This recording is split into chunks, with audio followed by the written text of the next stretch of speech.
नमस्कार, मी विलास बडे। आज चर्चा राज्यातल्या आरक्षणावरून सुरू झालेल्या नव्या एल्गाराची। मराठा आरक्षणाला स्थगिती मिळाल्यानंतर मराठा समाजात अस्वस्थता आहे। आरक्षणाच्या मागणीवरून गेल्या काही दिवसात अनेक वेगवेगळ्या मागण्या समोर येत आहेत, पर्याय समोर ठेवले जात आहेत। काही मराठा संघटनांनी मराठा समाजाला ओबीसीत सामावून घेण्याची एकमुखी मागणी केली। त्यावरून रणकंदन सुरू असताना मराठा आरक्षणाच्या लढ्याचं नेतृत्व छत्रपती शिवाजी महाराजांचे वंशज असलेल्या खासदार संभाजीराजे छत्रपती आणि उदयनराजेंनी करावी अशी मागणी सुद्धा समोर आली। यात उदयनराजेंनी आता मराठा आरक्षणावरून अत्यंत आक्रमक भूमिका घेतली आहे। मराठा आरक्षण देता येत नसेल तर सगळंच आरक्षण रद्द करा आणि गुणवत्तेनुसार आरक्षण द्या अशी नवी मागणी उदयनराजेंनी लावून धरली आहे। त्यामुळे जातीय आरक्षण खरंच रद्द व्हायला हवं का? त्याच्यासाठीची ही मागणी आहे का? केवळ आर्थिक निकषावर आरक्षण असायला हवं का? पण जर असं असेल तर मग समाजातल्या जातीय असमतोलाचं, जातभेदाचं काय करायचं हा सवाल सुद्धा आहे। या सगळ्या प्रश्नांची चर्चा आज करणं गरजेचं आहे। म्हणूनच आजचा हा विषय आरक्षणाचा नवा एल्गार।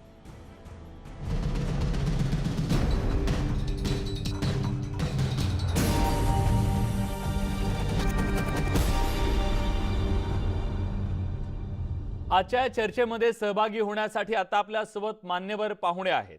ओबीसी अभ्यासक विचारवंत प्राध्यापक श्रावण देवरे सर आपल्या सोबत जोडले गेलेले आहेत। स्वागत आहे सर। आंबेडकरी चळवळीतल्या नेत्या सुषमा अंधारेताई सुद्धा आपल्या सोबत आहेत। धनगर नेते, भाजपचे आमदार म्हणून नाही पण आता धनगर नेते म्हणून ते आंदोलन करतायत, गोपीचंद पडळकर सुद्धा आपल्या सोबत जोडले गेलेले आहेत। शिवसंग्रामचे अध्यक्ष विनायक मेटे सुद्धा आपल्या सोबत आहेत आणि काही वेळातच ब्राह्मण महासंघाचे नेते आनंद दवे हे सुद्धा या चर्चेमध्ये सहभागी होणार आहेत। पण चर्चेची सुरुवात करतोय विनायक मेटे यांच्यापासून। विनायक मेटेजी, आज ज्या चर्चेला आपण बसलोय ते वक्तव्य म्हणजे उदयनराजे भोसले यांनी केलेलं आरक्षणासंदर्भातलं वक्तव्य। उदयनराजे भोसलेंनी जी भूमिका मांडलेली आहे त्या भूमिकेचं तुम्ही समर्थन करता का? तुमची त्याच्याबद्दलची नेमकी भूमिका काय, स्पष्ट सांगा।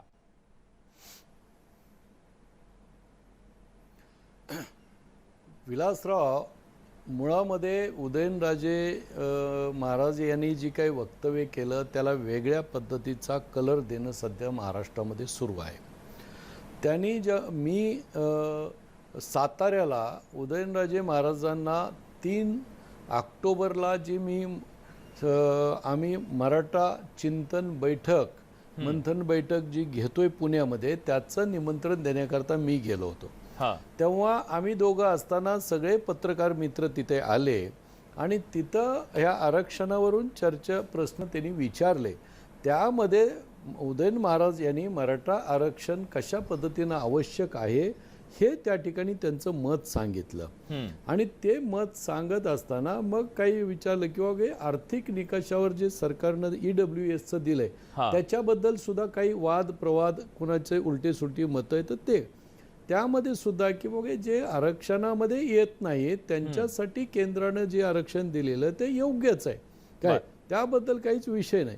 खरं तर म्हणजे आदर्श आरक्षणाचं जर काय म्हणाल तर मग गरिबी ही एकच जात आणि श्रीमंत ही एकच जात असली पाहिजे असं हे आदर्श काय असावं त्या संदर्भात ते बोलले। पण याचा अर्थ आत्ताचं असलेलं आरक्षण ते रद्द करा असं त्यांनी कुठेही म्हटलं नाही किंवा त्यांची तशी मानसिकता सुद्धा नाही, इच्छा नाही। मेटेजी, मराठा आरक्षण देता येत नसेल तर सगळंच आरक्षण रद्द करा हे त्यांचं वाक्य आहे। एकही शब्द इकडचा इकडे नाही। याचा अर्थ काय तुम्ही सांगा। हो,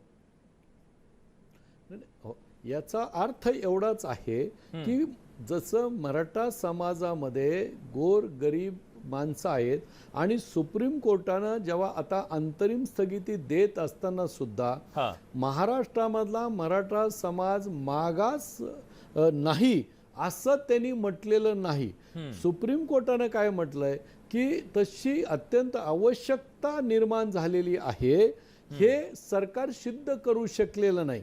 पण इथला जी गायकवाड कमिशनचा जो आयोगाचा अहवाल होता जो त्यामध्ये मराठा समाज हा मागास समाज आहे. अहो सर, मी तुम्हाला काय विचारलं, मी तुम्हाला हे विचारलं की त्यांचं जे वाक्य आहे त्या वाक्यामध्ये त्याचा अर्थ काय? विलासराव त्याच्यावरच येतोय. हा अहो त्याच्यावरच येतोय. मग तेच सांगतोय की हे जिथं मराठा समाज जिथं मागास आहे हे सिद्ध झालेलं आहे, कोर्टाने मान्य केलं, तर त्या समाजाला इतर समाजाच्या बरोबर जर आरक्षण मिळत नसेल तर मग काय करायचं? ठीक आहे, एक तर तुमचा हाच मुद्दा घेऊन जातोय. आता आंबेडकरी चळवळीतल्या नेत्या आता आपल्या सोबत आहेत, सुषमा अंधारे, त्यांच्याकडे जातो. तुम्ही या सगळ्याकडे कसं पाहता मॅडम? जो मार्ग दाखवला जातोय किंवा जी मागणी केली जाते, जे वक्तव्य केलं जाते, सध्या या सगळ्यावर धुरळा सुरू आहे. पण या सगळ्यामध्ये उदयनराजे भोसले यांनी जी भूमिका मांडलेली आहे त्याबद्दलचं तुमचं नेमकं म्हणणं काय आहे? तुम्हाला ते पटतंय का? महाराष्ट्रातील राजकारण म्हणण्यापेक्षा एकूण भारतातील राजकारण हे नेपोटिझमने बरेचसं प्रभावित झालेलं राजकारण आहे. आणि नेपोटिझमने प्रभावित असणाऱ्या राजकारणामध्ये बऱ्याचदा नेपोटिझम चे वाहक असणारे जे लोक आहेत हे ओपिनियन मेकरची भूमिका अदा करतात आणि ते काही ओपिनियन तयार करू पाहतात, काही स्टेटमेंट देतात आणि त्यांचे ओपिनियन येतात. उदयनराजेंचं जे स्टेटमेंट आहे ते सुद्धा नेपोटिझमचे वाहक म्हणून एक ओपिनियन मेकर च्या स्वरूपात केलं जाणारं ते विधान आहे. या अर्थाने त्या विधानाकडे बघणं फार गरजेचं आहे. आता दुसरा मुद्दा जो मेटेजींनी मांडला, मेटेजी असं म्हणतायत की ते असं म्हणाले नाही, त्यांना आपण त्या वाक्यावर आणण्याचा प्रयत्न केला पण तरी ते काही मान्य करणार नाहीत. कदाचित पक्षाची बांधिलकी म्हणून त्यांना मान्य करायला त्या काही मर्यादा असायला त्या हरकत नाहीत. परंतु अशा मर्यादांचं पालन करत असताना ते एक विसरत आहेत की मराठा समाजाशी असणारी बांधिलकी मोठी की राजकीय पक्षाशी असणारी बांधिलकी मोठी, हे एकदा मेटेजी असतील किंवा राजे असतील या सगळ्याच मंडळींनी एकदा जरा समजून घेण्याची गरज आहे की आपली बांधिलकी पक्षाशी आहे की मराठा समाजाशी आहे. जर तुमची पक्षाशी बांधिलकी असेल तर तुमच्या विधानांबद्दल बोलण्याला म्हणजे काही आक्षेप असायचं कारणच काय नाही, कारण everything is fair in love and war and politics या अर्थाने ते समजून घेतलं जाईल. पण जर तुमची बांधिलकी मराठा समाजाशी असेल तर मला वाटतं की थोडंसं विचार करून मुद्दे मांडण्याची गरज आहे. कारण मराठा आरक्षणाचा मुद्दा हा आर्टिकल 341, 340, 342 याच्याशी जेव्हा संबंधित येतो त्यावेळेला त्याच्याशी संबंधित असणाऱ्या ज्या अमेंडमेंट्स आहेत या अमेंडमेंट घटनेच्या फ्रेमवर्कला धक्का देणाऱ्या अमेंडमेंट असतात आणि घटनेच्या फ्रेमवर्कशी संबंधित जेव्हा निर्णय घ्यायचे असतात तेव्हा ते निर्णय हे आयदर सुप्रीम कोर्ट और पार्लमेंट ठरवते. पार्लमेंटमध्ये सध्या भारतीय संसदेत सत्ता भारतीय जनता पार्टीची आहे. मागील काळामध्ये मुळात राज्य शासनाने 1 डिसेंबर 2018 ला घेतलेला जो निर्णय आहे तो निर्णयच अशा पद्धतीने का घेतला गेला जेव्हा की त्या निर्णयाचा अनुषंगाने दिलं जाणारं आरक्षण हे अजिबात कोर्टात टिकू शकणार नाही याची कल्पना फडणवीस सरकारला असताना सुद्धा फडणवीस सरकारने असा निर्णय का घेतला, हा पहिला प्रश्न. दुसरी गोष्ट अशी आहे की फडणवीस सरकार जेव्हा असा काही निर्णय घेतं आणि त्याच्यावरती सुप्रीम कोर्टमध्ये निर्वाळा दिला जातो त्यावेळेला मेटेजी किंवा तत्सम संघटना ज्या आहेत या संघटना केंद्रातल्या सरकारच्या विरोधात आंदोलन करण्याच्या ऐवजी राज्यातल्या सरकारच्या विरोधात आंदोलन का करतात हे काही कळत नाही. कारण उदयनराजे ज्यावेळेला स्टेटमेंट करतात की जेव्हा आम्हाला आरक्षण नको तर ते सगळ्यांनाच नको, यापेक्षा राजे अशी का भूमिका घेत नसतील बरं की जर आम्हाला आरक्षण मिळत नसेल तर आम्हाला या पदावर राहण्याचा अधिकार नाही, पार्लमेंटमध्ये यावरती निर्णय होणं गरजेचं आहे. सुप्रीम कोर्ट जर ऐकत नसेल तर पार्लमेंटमध्ये तशी अमेंडमेंट झाली पाहिजे आणि पार्लमेंटमध्ये अमेंडमेंट होण्याच्यासाठी म्हणून राजेंच्या समाज समूहातले जेवढे खासदार आहेत या सगळ्यांनी मिळून राजीनामा देण्याची भूमिका का बरं घेऊ नये? ती भूमिका त्यांनी घेणं गरजेचं आहे असं तुम्ही सांगताय. खरं तर मला या चर्चेमध्ये ताई मला श्रावण देवरे सरांना पण आणायचं आहे कारण ते सुद्धा याच्याबद्दल काय विचार करतात हे पाहणं महत्वाचं आहे. देवरे सर, आम्हाला नाही तर मग कुणालाच नाही ही भूमिका पटणारी आहे का? आरक्षण संपवण्याच्या रणनीतीचा हा एक भाग आहे असं सुद्धा काही जणांचं म्हटलं जातंय. अशा प्रकारची वक्तव्य पुन्हा पुन्हा येतात की आता कुठलंच आरक्षण नको. या सगळ्याकडे तुम्ही कसं पाहता?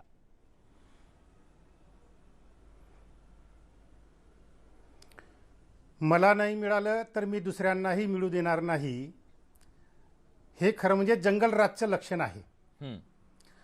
हा जंगलाचा कायदा आहे, जंगली कायदा आहे. आपण लोकशाहीत राहतो.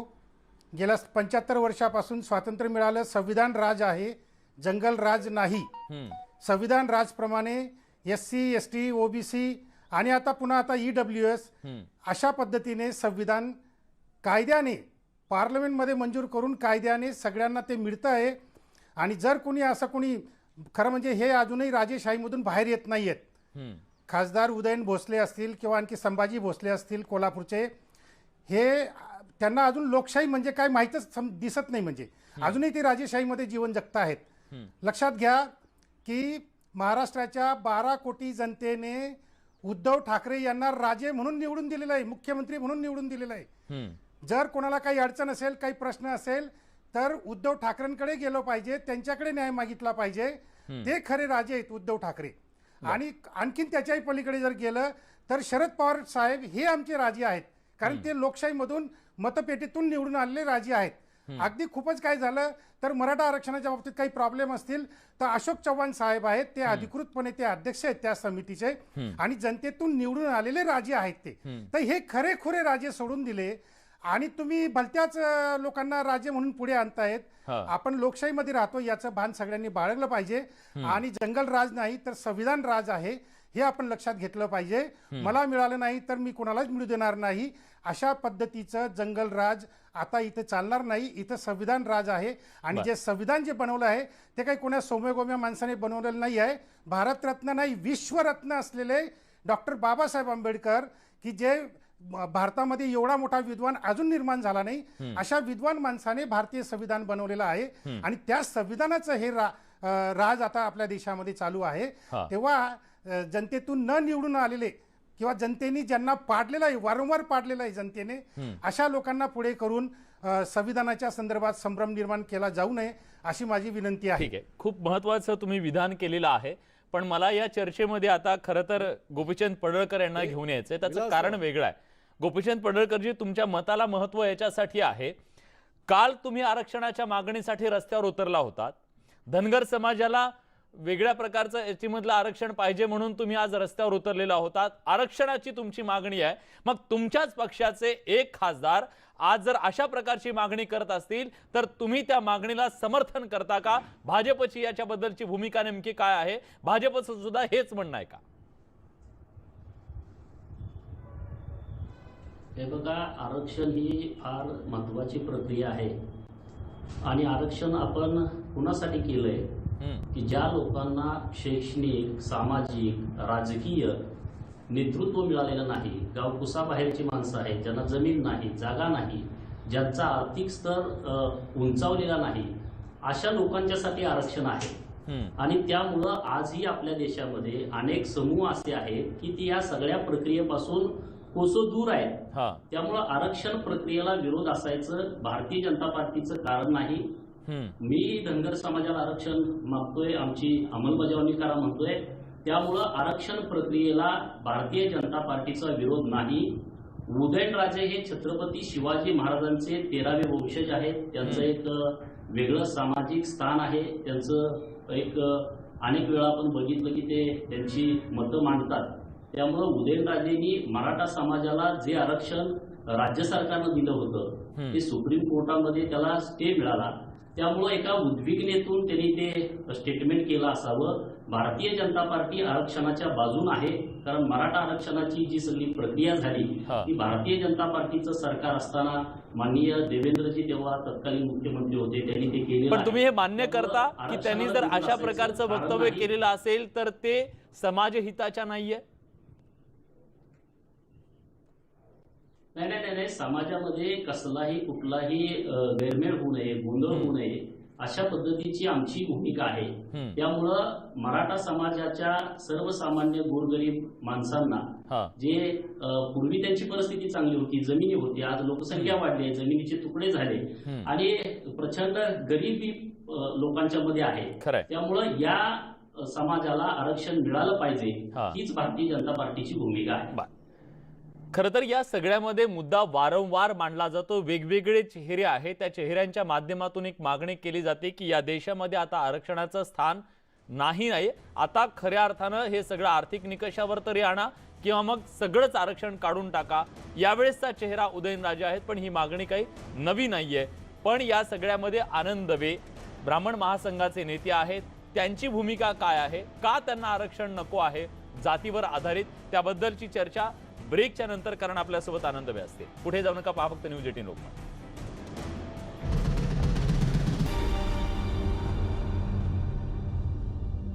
ब्रेक नंतर तुमचं पुन्हा एकदा स्वागत. आरक्षणाची आरपारची लढाई सुरू झाली आहे का? आणि या सगळ्यामध्ये उदयनराजे भोसले यांनी जे वक्तव्य केलं त्यानंतर एक नवा एल्गार पुकारला गेलाय का? या सगळ्याबद्दल आपण चर्चा करतोय.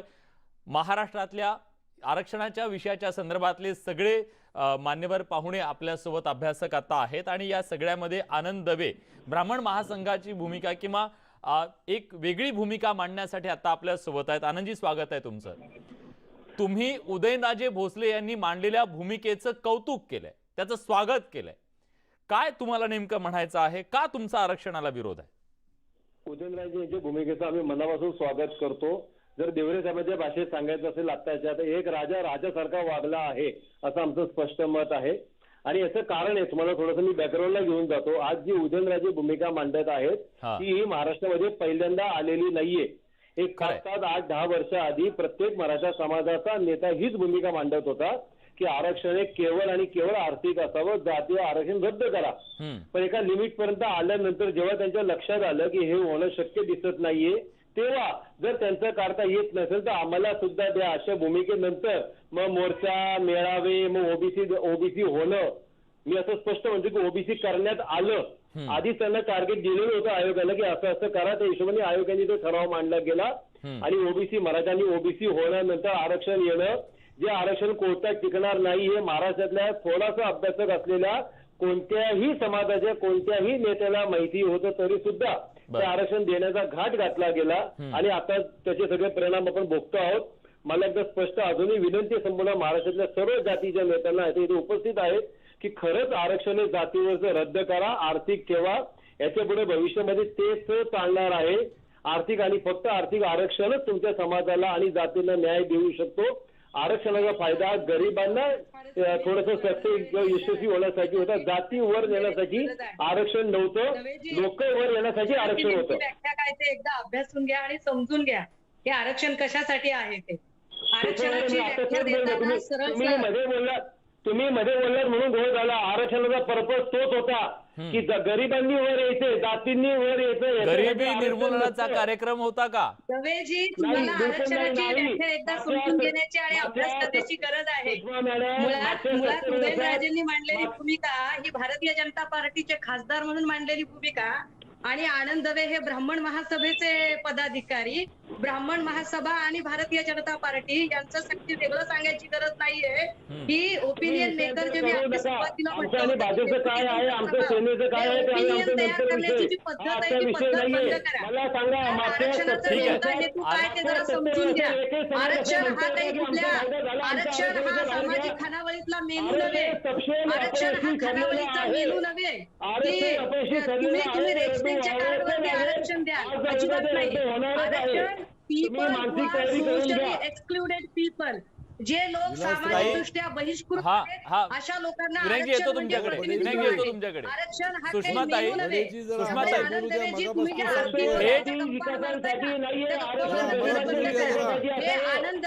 दवेंचं म्हणणं असेल, पेटीजींचं म्हणणं असेल किंवा राजेंचं म्हणणं असेल, ओपिनियन तयार करण्याची आरक्षण बंद करा. सुषमाताई, आनंदविजय, तुमचं म्हणणं कळलं, येतो तुमच्याकडे. निकष पाहिजे. बरं, ठीक आहे. आनंदविजय, ऐका. बाबासाहेबांनी आरक्षण देताना असं सांगितलं, पिढ्यानपिढ्या ज्या जात समूहाचं जगण्याचे अधिकार प्रस्थापित व्यवस्थेने नाकारले त्यांना ते परत देऊन जगण्याच्या स्पर्धेत निर्धोकपणे उतरवण्याचं सामर्थ्य प्राप्त करून देणं म्हणजे आरक्षण. हे झालं का? ते झालं की नाही त्याच्याबद्दल बोला. याच्या दोन गोष्टी बोलतो मी. जर एक तर बाबासाहेबांनी अनेक वेळा हे सुद्धा सांगितलेलं की अशा प्रकारचे अन्याय अत्याचार झालेलं इतिहासात कुठे उल्लेख नाही. दुसरं, जर मागच्या काय म्हणालात? 70 वर्षात बाबासाहेबांचा काय म्हणालात? उद्देश चोपन्न- आनंदजी परत एकदा म्हणा.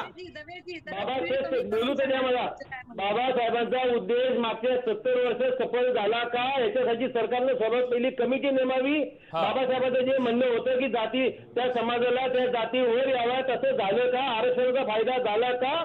जर झाल्या असतील तर त्या जातींना त्या आरक्षणाच्या बाहेर काढून दुसऱ्यांना आत घ्या.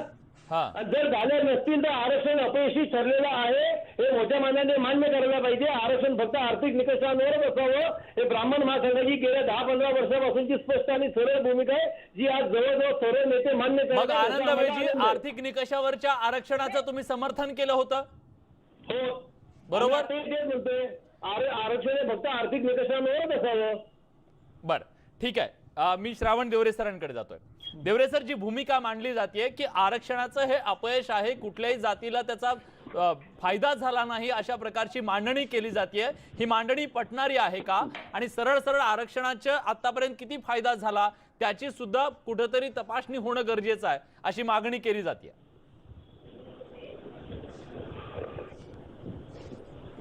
नाही, तपासणी करण्याचा प्रश्नच उद्भवत नाही, कारण दर 10 वर्षांनी जनगणनेचा कार्यक्रम होत असतो. त्याच्यामध्ये SC ST यांची जनगणना होते, ओबीसीची जनगणना होत नाही किंवा बाकीच्या इतर जातींची जनगणना होत नाही. तर आमची सगळ्यांची मागणी हीच आहे की दर 10 वर्षांनी होणाऱ्या जनगणनेमध्ये SC ST OBC ब्राह्मण मराठा जाट पटेल अशा सर्व जाती जमातींची पोट जातींची जनगणना झाली पाहिजे. त्याच्यामध्ये कोणती जात किती पुढे गेलेली आहे, कोणत्या जातीचे किती अधिकारी नोकरदार झालेले आहेत, कोणत्या जातीकडे किती जमीन आहे, कोणत्या जातीला किती अधिकार मिळाले आहेत, सरकारी तिजोरीमधून त्यांना किती वाटा मिळतोय, याचा सगळा लेखाजोखा दर 10 वर्षांनी होणाऱ्या जनगणनेमध्ये जर मिळत असेल तर तो जातन्याय जनगणना करून मिळवा. म्हणजे कोणती जात, जी जात खूप पुढारलेली झाली असेल तिला आरक्षणातून बाहेर काढा, आणि जी जात मागासलेली असेल परंतु तिला आरक्षण मिळत नसेल तर त्या जातीला आरक्षणच्या ती केली आहे, पण ती जाहीर केलं जात नाही, कोणाची ती हिंमत होत नाहीये, त्याच्यासाठी सुद्धा मागणी केली जाते. विनायक मेटेजी बोला. जातन्याय जनगणनेला बोलायचं का नाही? बोला बोला. जातन्याय जनगणनेला जे राज्यकर्ते आहेत, ज्या राज्यकर्त्या तुम्हाला सांगतो, या राज्यकर्त्या जाती विलासराव विरोध करत आहेत. बडेजी, हा, बोला बोला बोला. बडेजी जरा त्या दुसऱ्यांना बंद करा जरा. जे बडबड चालवते. बोलू द्या पूर्ण. सगळ्या मी आपल्याला सांगतो की विलासराव बडे, तुम्हाला ही चर्चा कुठं घेऊन जायची आम्हाला काही कळत नाही. की ज्या पद्धतीनं चर्चा तुम्ही घेऊन चाललात आणि ज्या पद्धतीनं उदयनजी महाराजांना टार्गेट करायला सुरुवात केलेली आहे आणि त्यामध्ये आम्हाला तुम्ही बोलून देत नाहीत, हे अतिशय निषेधार्ह आहे. आणि तुम्ही जाणीवपूर्वक विलासराव त्या पद्धतीने चाललात, हे बरोबर नाही विलासराव. आता मला बोलू द्या. आता मला बोलू द्या. मला बोलू द्या जरा.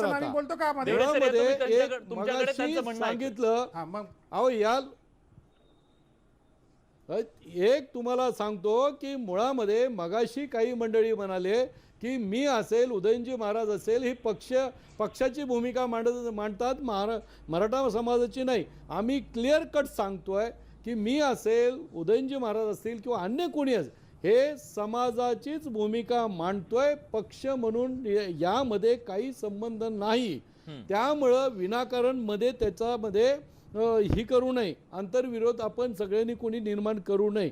एक. नंबर 2, जो दुसरा मुद्दा असा आहे की त्यांच्या आर्थिकदृष्ट्या दुर्बलाचा बद्दलचा जो आहे, मी आपल्याला सांगतो, इथं जी सगळे नेते या चॅनलवर आहेत बोलणारे, या सगळ्या मंडळीला मी माहिती करता सांगतो, मंडल आयोगाच्या नंतर ही सगळे ओबीसींना महाराष्ट्रामध्ये रिझर्वेशन मिळालं.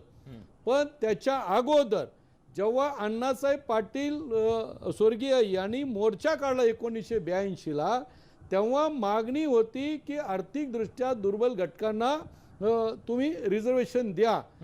त्यावेळेस सगळे ओबीसी सगळे झाडून, जे आता ओबीसी आणि मराठा समाजाच्या नावानं गळे काढतात आज सुद्धा, ते सगळे मंडळी हे मोर्चामध्ये मराठा समाजाच्या बरोबर होते मंडल आयोगापर्यंत. आता त्यांना काही लोकांना वस्तुस्थिती बाजूला ठेवून फक्त मराठा समाजाला टार्गेट करायचंय आणि आज फक्त मराठा समाजाला बदनाम करण्याचं आहे, छत्रपती शिवाजी महाराजांच्या घराला बदनाम करायचं आहे म्हणून हे काही विषय पुढे आणले जातात. मुळामध्ये ही विषय का आज नाही, याच्यामध्ये ओबीसीच्या लोक सुद्धा होते ही भूमिका मांडण्यामध्ये, याच्यासाठी मोर्चा काढण्यामध्ये. राहिला प्रश्न दुसरा की सुरुवातीला यामध्ये ज्या राज्यघटनेला राज्यांनाच अधिकार त्या राज्यातल्या समाजाला आरक्षण देण्याचा नाही देण्याचा हा आहे. सबरवाल प्रकरणाच्या मध्ये निर्णय देताना या सुप्रीम कोर्टाच्या निर्णयानुसारच राज्य मागासवर्गीय आयोग प्रत्येक राज्यात स्थापन झाला, त्यांना ते अधिकार दिले, त्याच्याबद्दलची निकष ठरवण्याची आणि त्याची योग्यता अयोग्यता ठरव. त्यानंतर सरकारनं निर्णय घ्यायचा आहे द्यायचं की नाही द्यायचं आरक्षण वगैरे. तर त्यामुळं इथं केंद्र सरकारचा काही विषय येत नाही, तरी पण राजकारण दुर्दैवाने केलं जातं, हे अतिशय दुर्दैवाची गोष्ट आहे. तिसरी गोष्ट जी मी आपल्याला सांगतो की डॉक्टर बाबासाहेब आंबेडकरांचा मराठा समाजाच्या आरक्षणाला विरोध कधीच नव्हता. उलट बाबासाहेब आंबेडकरांनी 36च्या मध्ये बॉम्बे प्रांतामध्ये राजकीय सुद्धा आरक्षण दिलं आणि त्याच्यातून 7 खासदार म्हणून प्रतिनिधी राजकीय मराठा समाजातून निवडून सुद्धा आले.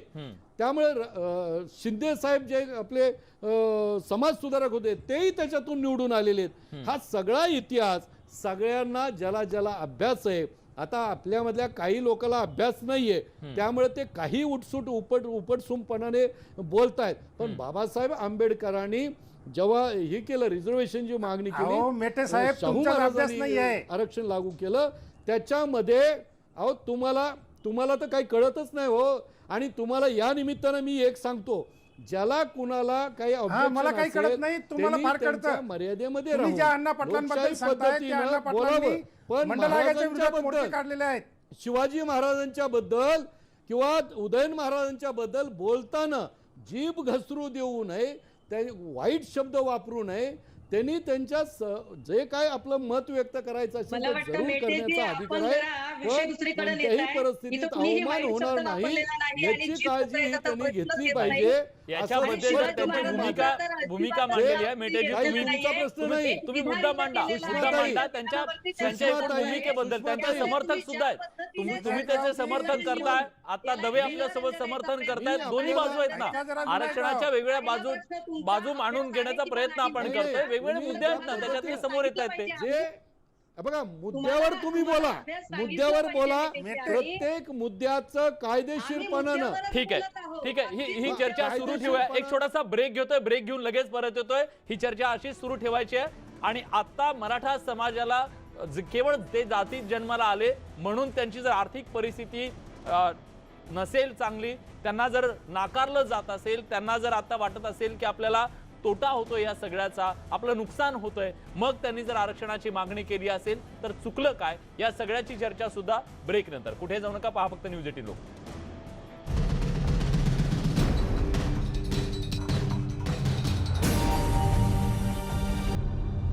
ब्रेक नंतर तुमचं पुन्हा एकदा स्वागत. आरक्षणाची आरपारची लढाई सुरू झालेली आहे आणि सुप्रीम कोर्टानं स्थगिती दिल्यानंतर मराठा समाजामध्ये एक प्रकारचा असंतोष आहे आणि अस्वस्थता सुद्धा आहे. मला एक प्रश्न घेऊन सुषमाताईंना विचारायचं आहे. ताई, आता जी तरुण पिढी आहे त्या तरुण पिढीचा दोष काय? ते जर एका मराठा समाजाच्या जाती जन्माला आले असतील तर केवळ त्या जाती जन्माला आले म्हणून आपल्याला आरक्षणापासून मुकावं लागतंय.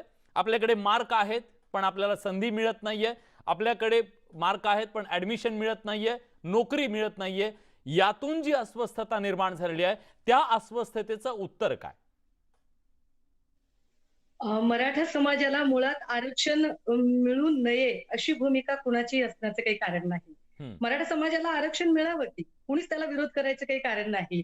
ज्या पद्धतीने आता एक स्टेटमेंट केलं गेलं की अभ्यास नाही किंवा काही लोक विपर्यास करू पाहत आहेत, शिवाजी महाराजांबद्दल अपशब्द, मुळात ना कोणी शिवाजी महाराजांबद्दल अपशब्द किंवा कुठल्याही महापुरुषांबद्दल अपशब्द करत नाही. एक दुसरी गोष्ट, जर आज घडीला जो कोणी मराठा समाजातला किंवा अमुक एका जातीत तो जन्माला युवक म्हणून त्याचा दोष आहे असं सुद्धा काही समजायचं कारण नाही. पण प्रश्न असा निर्माण होतो की 1 डिसेंबर 2018 राज्य सरकारने जो आरक्षणाचा निर्णय घेतला, हा आरक्षणाचा निर्णय घेताना याचा विचार का केला नाही की ते घेत असलेला निर्णय हा इंदिरा साहनी खटल्याच्या जो निर्णय झाला होता सुप्रीम कोर्टातला त्या निर्णयाच्या विरोधात जाणारा हा निर्णय आहे. आणि जर असा निर्णय घ्यायचा असेल तर आपलं दिलेलं आरक्षण राज्य सरकारने तात्कालीन म्हणजे फडणवीस यांच्या काळात घेतलेला जो निर्णय आहे हा निर्णय कोर्टाच्या त्या निकषावर सुद्धा घासून पुसून टिकला पाहिजे याचा विचार तात्कालीन सरकारने का केला नाही हा एक महत्वाचा प्रश्न तयार होतो. आता यावरती जे आधीच्या वक्त्यांचं जे म्हणणं पडलं अर्थात त्यांना दुर्लक्ष करून बोलायची सवय आहे म्हणून आम्ही असं करणार नाही, पण त्यांचं असं म्हणणं पडलं की कुणी अभ्यास करत नाहीये किंवा इथे कुणीही पक्षाचं नाही तर आम्ही मराठा समाजाचीच भूमिका घेत आहोत. चला 1 मिनिटासाठी मी आनंद दवेची पण भूमिका मान्य करते. 1 मिनिटासाठी आपण असं मान्य करूया की आर्थिक निकषावर आरक्षण द्यायचंय. तर मग मुद्दा असा निर्माण होतो की सुप्रीम कोर्टाने ज्या आरक्षणाला स्थगिती दिलेली आहे तिथे जर सुप्रीम कोर्टाला जर आव्हान द्यायचं असेल तर ते आव्हान राज्य सरकारच्या विधिमंडळामध्ये देता येईल की संसदेच्या कायदेमंडळामध्ये देता येईल. निश्चितपणाने ते संसदेच्या कायदेमंडळात देता येईल. जर मराठा समाजाशी बांधिलकी असेल, आम्ही मराठा आरक्षणाच्या बाजूचे आहोत, जर मराठा आरक्षणाशी बांधिलकी असेल ना तर ती बांधिलकी पाळत दिल्लीच्या संसदीय राजकारणामध्ये का जर special majority clear cut majority भाजपाकडे आहे तर भाजप का निर्णय घेत नाही? आनंद दवे ज्या ब्राह्मण महासंघाचं प्रतिनिधित्व करत इथं बोलत होते त्या ब्राह्मण महासंघाचं आणि भाजपचं फार सख्य आहे तर ब्राह्मण महासंघाने भाजपला सांगावं आणि संख्याबळाच्या आधारावर घ्यावा निर्णय. ठीक आहे ताई मी विनायक मेटेंकडे जातो. एक छोटासा प्रश्न, माझ्याकडे वेळ खूप कमी आहे. विनायक मेटेजी सांगत होते येतो मी तुमच्याकडे येतो. विनायक मेटेजी मुद्दा हा सुद्धा मांडला जातोय. खरं तर ते विषयांतर होईल पण त्यांनी मुद्दा जो मांडला आज केंद्राच्या अखत्यारीत तो विषय जर येत असेल तर केंद्र त्याच्यासाठी पुढाकार घेताना का दिसत नाहीये? पंतप्रधानांची वेळ मागून सुद्धा वेळ मिळत नाही असा आरोप केला जातोय. उत्तर काय तुमचं? सरकारने जाणीवपूर्वक असे काही निर्णय घ्यायचे की आत्ताच्या नाही असं आहे विलासराव की केंद्र सरकारचा इथं संबंध येत नाही ना, कारण राज्य सरकारनं हे आरक्षण दिलेलं आहे. मग ज्या पद्धतीनं राज्य सरकारनं हायकोर्टामध्ये हे आरक्षण टिकवलं मागच्या सरकारनं देवेंद्रजी फडणवीस सरकारनं, तर ते आरक्षण सुप्रीम कोर्टात टिकवता आलं नाही. सुप्रीम कोर्टाने जजमेंट देताना अंतरिम स्थगितीचं काय म्हटलेलं आहे? त्यांनी मराठा समाज मागासवर्गीय नाही असं अजिबात म्हटलेलं नाही. त्यांनी काय म्हटलेलं आहे की फक्त हे आरक्षण विशिष्ट परिस्थिती निर्माण झाली आहे असं पटवून देण्यामध्ये राज्य सरकार हे अयशस्वी झालेलं आहे, कमी पडलेलं आहे. म्हणजे राज्य सरकारनं व्यवस्थित तयारी केली नाही ही वस्तुस्थिती आहे. त्यामुळे आपल्याला हे झालेलं आहे, स्थगिती मिळेल. म्हणून त्याच्या विरोधामध्ये ऍप्लिकेशन करायचं काम हे राज्य शासनाचं आहे. केंद्र शासनाचा विषय याच्यामध्ये केंद्र सरकारचा याच्यात विषय येत नाही असं तुम्ही म्हणताय. केंद्राचा पण मला केंद्राकडे आनंद दवे यांच्याकडे जायचं. एकच मिनिट, केंद्राचं असेल तर तो केंद्र सरकारनेच करायला हवा. तो केंद्र सरकार ठीक आहे. केंद्र आणि राज्याच्या या वादामध्ये खरं तर मराठा बांधवांना आज आरक्षण कसं मिळेल ह्या दृष्टीने चर्चा होणं गरजेचं आहे. पण आज आर्थिक निकषाची बाजू जे मांडतायत त्यांच्यासाठी या देशात खरं तर कायद्यात बदल करून सुद्धा घटनेत दुरुस्ती करून आर्थिक निकषाचं आरक्षण दिलेलं आहे. मग ते दिलेलं आरक्षण त्याच्याबद्दल कोणी का बोलत नाही? त्याच्यामधून सुद्धा तो प्रश्न निकाली निघालाय का? याच्याबद्दलची चर्चा एका छोट्याशा ब्रेक नंतर. कुठे जाऊ नका, पहा फक्त न्यूज 18 लोकमत.